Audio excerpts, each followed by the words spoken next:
بسم اللہ الرحمن الرحیم۔ بیوہ عورت کا قصہ۔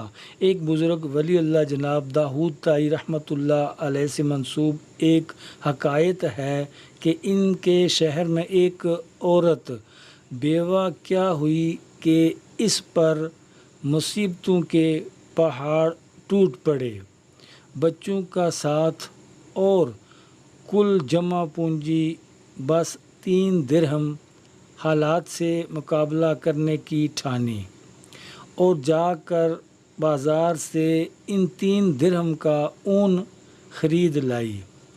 کچھ چیزیں بنا کر فروخت کی تو 5 درہم وصول پائے۔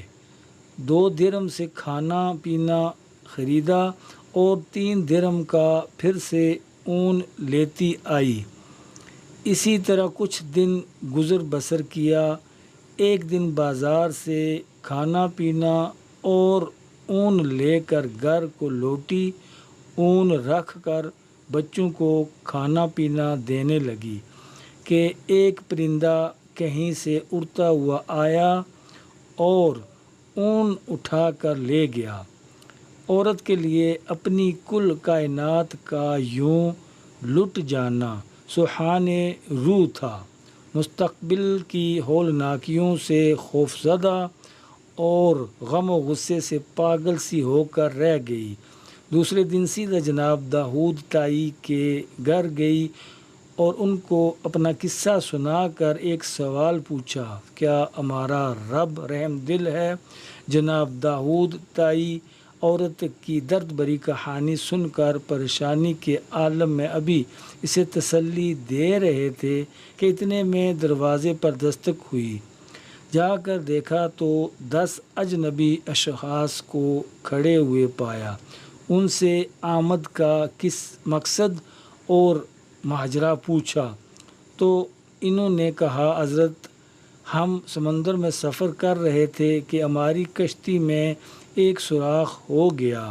پانی اس تیزی سے بڑھ رہا تھا کہ ہمیں ہماری موت صاف نظر آ گئی۔ مصیبت کی اس گھڑی میں ہم میں سے ہر شخص نے عہد کیا کہ اگر اللہ پاک ہماری جان بچا دیں تو ہم میں سے ہر آدمی 1,000 درہم صدقہ دے گا۔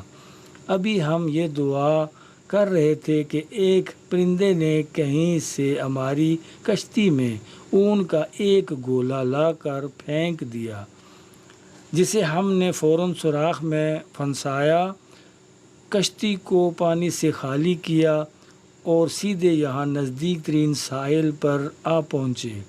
ہم کیونکہ یہاں کے لیے اجنبی تھے اس لیے لوگوں سے کسی معتبر آدمی کا نام پوچھا تو انہوں نے ہمیں سیدھا آپ کے پاس بھیج دیا۔ یہ لیجئے 10,000 درہم اور ہماری طرف سے مستحقین کو ڈھونڈ کر دے دیجئے گا۔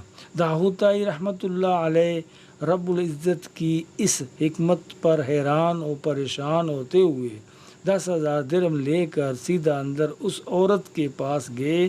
سارے پیسے اسے دیتے ہوئے کہا، اب میں تم سے ایک سوال کرنا چاہتا ہوں کہ کیا تیرا رب رحم دل ہے؟ بیوہ عورت داؤد طائی رحمۃ اللہ علیہ کے چہرے کو تکتی رہ گئی۔ اس کی آنکھوں سے اشک جاری تھے، گویا اس کے جسم کا ہر حصہ ہر بار رب کے شکر میں ڈوبا جا رہا ہو۔ اللہ کی تدبیریں ہماری سوچ سے کہیں بہترین۔